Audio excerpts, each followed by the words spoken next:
First phase of delivery I want to talk about is the balance phase. Balance phase meaning getting to a balanced, comfortable position with great posture. Keeping my nose over my back toe and keeping my head over my back leg. Staying over the rubber, get a 45-degree turn, making sure I'm pivoting my foot in the rubber. Notice my eyes are staying on my catcher when I do this. I'm not looking down at my feet, trying to see how to place my feet. In the last minute, I pick up my target. Always keep your eyes on your catcher. Balance phase, I get a pivot, and I get a balance, and I get a turn. Notice my posture, my spine alignment, my spine angle is upright. It's not back here. It's not leaning here. Good balance, good posture, first part of the phase of the delivery.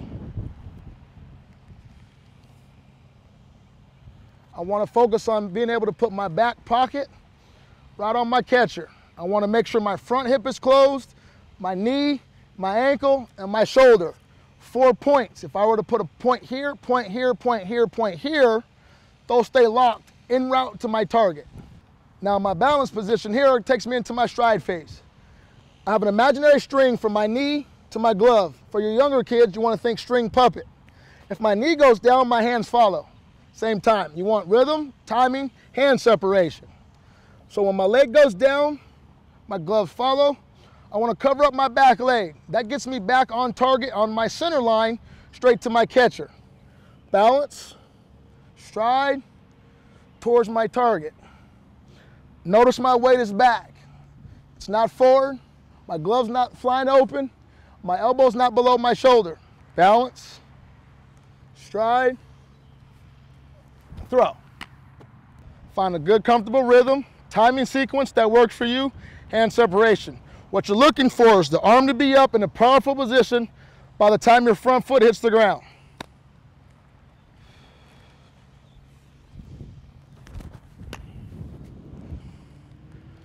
"45-degree angle pivot." We want to make sure we don't go way back here. I see a lot of young kids want to rock back here really far and think that gives them the momentum and power to throw this ball harder. In reality, it just took my head good 2 feet offline. My whole body, my head left the rubber. That's not what we're looking for. We're looking for a small pivot, 45-degree angle, my head's still on line with my target. When I pivot, I'm still here. I want to tell my kids they want to think the shoulders or a bow and arrow, pointing straight towards my catcher. When my hands separate, notice how I take my palms, my thumbs down. I'd like to take my thumbs down because it keeps my front shoulder closed longer and it keeps me stacked here in this position longer. I tell my younger kids, I use my left elbow as a scope. I looked off my left eye and I let my lead elbow guide my throwing hand to where I want to replace my hand. That gives me a visual. And I want to make sure I get out front with that.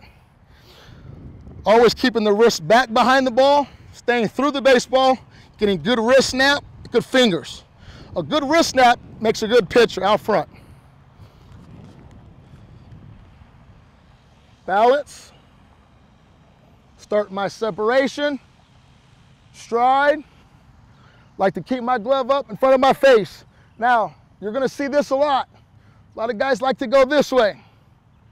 Notice that my elbow's behind my shoulder now, and I'm already starting to open. My belly button's almost on my catcher right now. I got to rewind this. At this point, I should still be here. Remember the 4 points we talked about? Shoulder, hip, knee, ankle, closed. At foot strike, those 4 points must remain locked. When I feel those 4 points hit, then I get to unlock. It's a tuck. I like to tuck my elbow to my hip, my glove to my armpit. Every action, there's an equal and opposite reaction. So if I can tuck my arm tight, my hand's gonna come through faster. For my younger kids that I talk to, I like to talk to them about the crash test dummy commercials. If the car hits the wall and the dummy's not wearing a seatbelt, the dummy flies through the windshield. So we're gonna use that same analogy, as in my elbow's the car, my hip is the brick wall, my throwing arm is the dummy, and he doesn't have a seatbelt. So the faster I tuck this and stay on line and use my torso, my hand's gonna come through that zone that much quicker.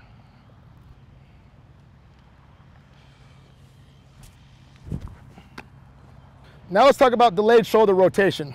Delayed shoulder rotation means my front shoulder stays closed as long as possible. I want to let my core and my arm work together with my lower half and my back hip. Get to my balance point, I get to here.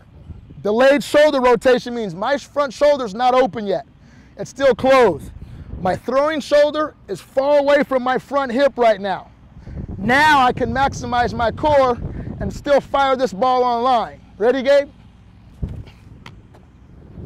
Now we're going to talk about a common fault in a lot of pitchers, and you see it in minor leaguers too. One thing you want to make sure is you stay closed all the way until you land. I tell my younger kids, if you see a rubber band and you pull it this far, how much power is that? And I let it go. It's not that powerful. Pull a little bit more, it's a little powerful.